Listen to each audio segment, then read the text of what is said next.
CEDIS kontinuirano radi na poslovima planiranja i razvoja distributivne mreže u cilju povećanja kvaliteta snabdijevanja postojećih potrošača, a isto tako i omogućavanju priključenja novih korisnika. Puštanjem u pogon trafostanice 35/10 Velje Brdo upravo je postignut efekat poboljšanja napajanja potrošača na ovom području, a isto tako su stvoreni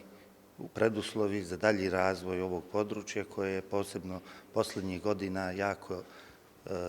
primamljivo s aspekta stanovanja i obavljanja raznih vrsta privrednih djelatnosti.